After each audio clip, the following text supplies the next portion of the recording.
Guys, buretseho gatoya, wait please, banza wumve kano kantu ngo hari abantu bamaze imyaka irenga 4 cyangwa se irenga 3 bakiri muri tentative KYC, bakiri kuri mainnet checklist, bakiri kuri step ya 9. Hari abantu benshi nabonye step ya 9 ngo imaze imyaka 3 yaranze kuvivuka, banze kuyivamo. Mu magambo yumvikana neza, hari abapioneers bamaze imyaka 4, imyaka 3 nibigeze babona first migration na second migration dutegereje, bishatse kuvuga ko nago bazayibona bakiri muri tentative. None se cyaba ari ikibazo cya Paycoa team cyangwa cyaba ari ikibazo cyabo ba pioneers? Reka tubirebe mu byukuri tuvugishije ukuri. Ubundi ngewe nagiye gutinda mu magambo iyo nshaka kugira video idea, iyo nshaka gukora research, iyo nshaka gukora ubusesenguzi, mera ku rubuga rwitwa X yahoze yitwa Twitter. Rero naje kujya kuri Twitter, reka ngushyirireho screen. Okay, reka tuze hano kuri X yahoze yitwa Twitter, ngushyirireho screen. Hari posti Paycoa team ya postinze, reka nze nyirebe ndi hafi kuyigeraho. Iyi posti bayipostinze ryari imazeho amasaha 6. Reka dusome iyi posti mingukiyeho muri iki gitondo, nkabona mu byukuri hari abapioneers nkwiye gufasha. Ese ariko yaba ariyo mpamvu mbona muri comment abantu benshi bavuga ko Pi network ari scam, ko ntacyo izageraho? Gusa ariko bibaye ari nabyo, niba abavuga ibyo bafite ikibazo nk'iki tugiye kureba, ndagira ngo mbabwire ko nago ariyo nzira nziza. Wagakwiye kuvuga tukagufasha ukamenya impamvu yatumye uguma muri step ya 9 ukaba uyimazemo imyaka myinshi. Kuko ngewe already maze umwaka umwe namaze kubona first migration, negereje na second migration. Hari nundi muntu negeze kubona nako nabonye ndibuna mubereke, we afite Pi 500 nizo ya mininze kuri wallet, hari unverified balance ni Pi 500. Izo yagakwiye kuba yarabonye nka migration ni Pi 200, nizo zagakwiye kuba zarageze kuri wallet ye. Ariko systeme yamwibeshyeho, bamuha Pi 10,000 atigeze amayininga. Reka byose tubirebere hamwe, ariko nyaboneka niba uri mushya kanda kuri subscribe, iyi video uyisharinge umuntu ushobora kubona ko yafasha. Hano hashize amasaha 6 nkuko mbikweretse, Pi network iduhaye iyi post aho bagize bati since Pi day 2026 Pi network has continued its gradual rollout of second migration and referral mining bonuses. These open the door for pioneers to bring additional Pi to mainnet and further participate in the ecosystem.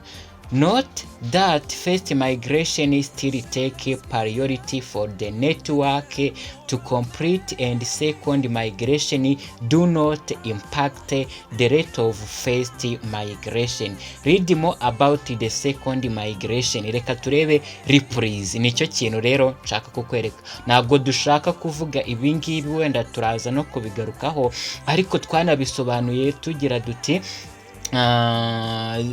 twavuze ko nyine iriya second migration izazana referring mining bonuses. Ibingibi bikaba bifungura umuryango ukurikiyeho uzatuma aba pioneers benshi bagera kuri mainnet, ndetse bakabona uburyo bagira uruhare muri ecosystem. Hanyuma bagakomeza bagira bati first migration still take priority for the network to complete the second migration, but first migration nayo iracyitabwaho cyangwa ntabwo yarangiye, nayo baracyayikoraho. Bishatse kuvuga ko niba nyine ukiri kuri step ya 9 utarabonye first migration, n'ubundi baracyari kubikoraho. Reka turebe nyine abantu bafite ibyo bibazo. Uri kubona ko nk'uyu muntu, uyu nguyu yagize ati waste of time. The second migration for those not using the project is ridiculous. We have completed the KYC over 3 years ago but still can't use item number 9. Nago ararenga iriya step ya 9 hano yashyizeho na screenshot kandi yavuze ko yakoze KYC mu myaka 3 ishize. Turebe n'undi wenda nawe uri kubona ko uyu nawe yagize ati replying to PayCoa team still waiting, aracyategereje iyi step ya 9 gusa wenda we nago yashyize ho niba amaze igihe kinini ayitegereje. Hanyuma uyu nawe yagize ati tentative almost 3 years in tentative username. Uyu we yabahaye na username ye kugira ngo arebe ko bamucekingira. Rero nago nubwo nawe waba umaze imyaka myinshi muri iyi step ya 9 menya ko gishobora no kuba ari ikibazo cyawe nk'uko turi buze kubireba, ariko ugomba gukomeza kwizera nk'uyu muntu uri kubona ko we yabahaye username ye anabaha screenshot kugira ngo bibe bamufasha bamurebere. Rero n'uyu nawe yagize ati my account is still like this after 4 years. Nibyo nababwiraga ko hari abantu bamaze imyaka 3 bari muri tentative KYC gusa, ariko uyu muntu hari ibintu ashobora kuba atarakoze neza. Turaza kubigarukaho namwe niba hari abafite iki kibazo turebe uburyo twabafasha kigakemuka. Uri kubona ko uyu nawe guys niko byagenze ngo still waiting first migration 4 years. Uri kubona ko ni ikibazo gikomeye cyane. Hanyuma reka twihute cyane twe gutinda nshaka kubereka na wa muntu systeme yibeshyeho. Uri kubona ko nk'uyu muntu we yanditse agira ati ubundi first of all yanditse agira ati release my PayCoin now. Uri kubona ko mu by'ukuri uyu muntu yamayininze Pi 1277 izo yiteguye ko zizamugeraho muri iyi second migration ni 219. hanyuma izamaze kumugeraho izo yamaze gukorerwa migration first migration ni izi 772, akaba ari gusaba ko nizi 219 bazirurizinga. Hanyuma reka turebe, hari abantu mujya muvuga muti Pi ni scam. Reka dufate akanya gato tubanze turebe guys, niba njya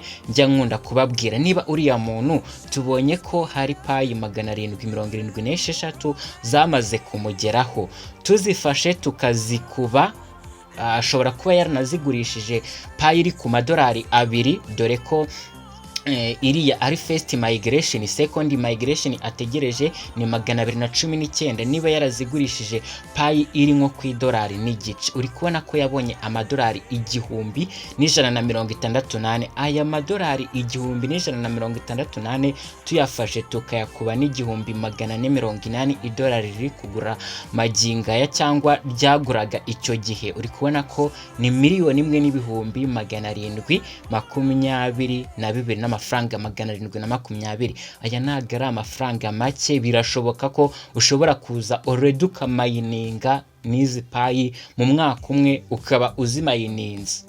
Gusa reka twikomereze. Uri kubona ko hano hari abantu benshi bafite ikibazo, n'uyu afite ikibazo kuri step ya 9 gusa, ariko nshaka kukwereka wa muntu systeme yibeshyeho ikamuha PayCoin 10,000. ariko by'umwihariko abantu benshi nyaboneka bafite ikibazo kuri iyi step ya 9. uri kubona ko nk'uyu we ari kutubwira ko amaze imyaka 5 ategereje, ariko turaza kureba mu by'ukuri ikosa ni iryande, ni rya PayCoa team cyangwa hari ibintu bari abapioneers batakoze neza. Reka dukomeze cyane twihute mwereke guys, mba nasomye. Reka twihute nkwereke wa muntu, mba nasomye ibintu byinshi kugira ngo mbone uko nanjye mbaha ibintu mpagazeho amakuru nizeye neza. Gusa ariko menya nari buze kubona iriya replay yiwe, nshobora kuba nayirenze, ariko okay dore nagaruyu narinzi karuyu ngezeho kumbe nagariwe. Guys, ndabona mubuze but it's not the case. Reka twirebere n'ibindi byadufasha. Uri kubona ko nk'uyu muntu amaze kumayininga payi ibihumbi 6534 ariko nagarabona migration nimwe, ariko afiteho transferable balance ya payi 1299. Birumvikana ko igihe cyose azabonera migration azafata akantu gafatika, bitandukanye no kuba yari kujya abona payi 200 zingahe. Bizatuma igihe azabonera migration ye azabona akantu gafatika. Hari n'uyu muntu amaze kumayininga payi 3646 nawe na migration nimwe arabona, ariko afiteho payi zigera mu 1063. Hanyuma nizere ko hano wenda twasoreza ahangaha, ahubwo nkajya muri cya gice cyo kubabwira ese mu by'ukuri ninde ufite ikosa, ni Pi Core Team cyangwa ni bano ba pioneers. Reka iyi microphone nyifate mu ntoki, iyi telefone nyishyire ku ruhande, ubundi guys nkubwire ibintu usabwa gukora kugira ngo uve muri tentative KYC niba waraheze muri tentative KYC. Reka nze mu kanya gato cyane. Niba uri mushya kanda kuri subscribe iyi video, uyihe like, uyisharinge n'umuntu ushobora kubona ko igomba gufasha. Reka nze mu kanya gato cyane. Okay, nyemerera rero turebe ninde ufite ikosa hagati ya Pi Core Team n'aba pioneers baheze muri step ya 9. Mu by'ukuri ninde ufite ikosa? Gusa ariko mbere yo gushinja umuntu uwo ari we wese, unyemerere tubanze twumve icyo mainnet checklist aricyo. Reka tubanze turebe mainnet checklist ni iki mu by'ukuri. Checklist ni uburyo Pi Core Team yashyizeho bwo kwemeza niba account ari y'umuntu nyakuri, aho bagomba kurwanya fake account ndetse no gutegura network mbere yo gufungura mainnet burundu. Ni process igizwe n'intambwe zitandukanye, harimo nka account verification, harimo nka KYC, harimo nka wallet creation ndetse na migration confirmation. Step ya 9 niyikunze gutinza benshi. Impamvu bamwe bakunze guhera muri step ya 9 ni iyi ngiyi. Reka tuvugishe ukuri ku kibazo abantu bafite muri step ya 9. Mu by'ukuri abantu bakunze gutinda muri step ya 9 kubera KYC iba itarashojwe neza cyangwa se itarakozwe neza. Abantu benshi batekereza ko barangije KYC ariko hari document zitarasuzumwa burundu cyangwa systeme igishyira account muri cake. Iyo KYC itarafungurwa neza, migration irahagarara.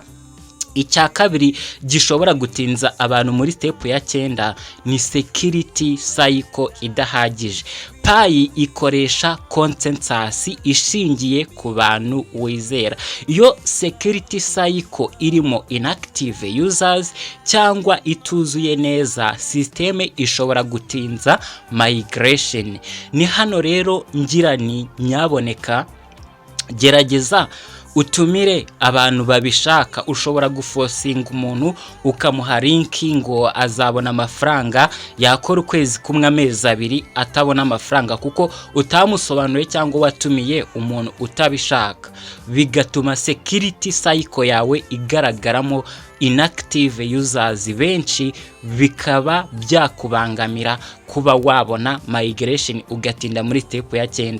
Gerageza utumire umuntu ubishaka, uhe link umuntu ubishaka. Umuntu utabishaka nukamujyane muri system yawe, muri cycle yawe, bizatuma cycle yawe igaragaramo inactive users benshi, bitume KYC yawe itinda.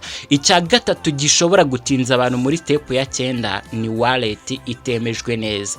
Hari abantu bakoze wallet ariko nibemeza passe phrase neza. Ubukwiye gufata passe phrase za wallet yawe ukagenda ukazipastinga muri step ya 3, ukayemeza ukanakonfaminga email. Nanone iyi wallet ishobora kutemezwa neza kubera ko wallet yawe itarahuzwa na checklist.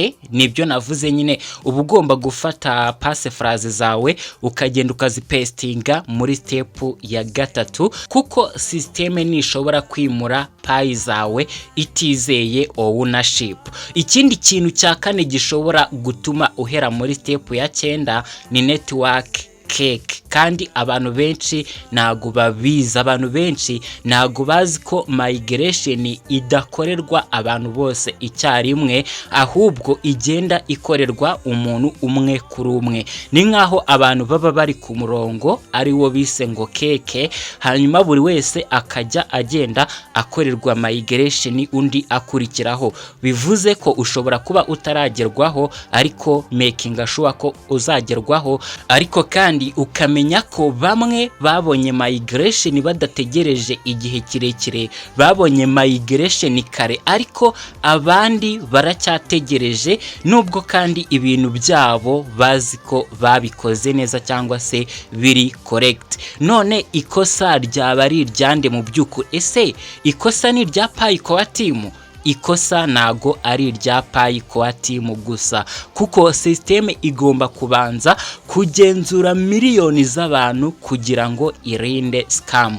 Kandi nanone ikosa si ry'aba pioneers bose, hari abantu bakoze byose neza ariko baracyategereje kubera capacity ya systeme. Dore kandi ukuri nuku nguko, hari combination y'ibintu bibiri. Icyambere ni technical limitations za network ndetse n'amakosa mato y'aba pioneers bakora batabizi. None se kuki hari abantu nkanjye twabonye migration kare? Impamvu nuko dushobora kuba twarazibonye vuba kubera ko twakoze checklist yose neza. Dushobora kuba twarabonye migration kare bitewe nuko KYC yacu yagenzuwe kare, bitewe nuko security cycle yacu yemewe cyangwa se iri active, bitewe nuko twinjiye muri bacha ya migration kare. Samahirwe gusa, akenshi ni correct setup. Njya mvuga ko niba ushaka kubona migration vuba, ushaka kuva muri step ya 9, gerageza ugire indi contribution utanga. Gerageza ushake nka computer ukore setup ya Pinode, bizatuma ujya kuri wa murongo wa keke mu bimbere, kuko ufite ikintu uri gufasha network. Hanyuma reka turebe ibintu ukwiye gukora kugira ngo uve muri step ya 9 mu buryo bwihuse. Reba niba KYC yawe iri approved neza, ongera urebe security cycle, wibutse abantu bari muri team yawe kuba bagerageza gukora KYC, kuba bakitabira kumayininga kugira ngo bave muri inactive. Updating app, ushobora kuba ufite latest version, jya kuri Play Store cyangwa kuri App Store wa updating Pi app yawe, ndetse wihangane kuko migration ikorwa muri batch. Ushobora kuba migration yawe utarayemerezwa cyangwa se ushobora kuba migration yawe utarabona ibisubizo. Menya ko ukwiye gutegereza kuko migration ikorwa muri batch. Ushobora kuba nanone waramaze kwemerezwa migration ariko utarakoze liveness. Gerageza ukore na liveness, ugerageze ukore kuri lockup, ugerageze ukore buri kimwe. Kandi niba buri kimwe waragikoze neza, wihangane ujye ubandikira muri Pi chat, ujye ubandikira no kuri email igihe ubonye bitinze. Ujye ukora report, ushyireho username yawe, ushyireho screenshot, uvuge ko utegereje kuva muri keke imyaka myinshi ariko byatinze. Kuko abamaze kubona migration suko batsinze, nagaruko twatsinze, ariko nabategereje namwe mutegereje mushobora kuzayibona igihe cyanyu kigeze. Andika muri comment uti wowe uracyari kuri step ya 9, uyimazeho igihe kingana gute. Kandi niba iyi video yagufashije, niwibagirwe gukanda kuri subscribe, niwibagirwe kuyisharinga n'abandi ba pioneers kugira ngo ibafashe. Hanyuma turasubira mu bindi biganiro byiza turimo kubategurira. Imana ibarinde, ndabakunda cyane. Bye bye.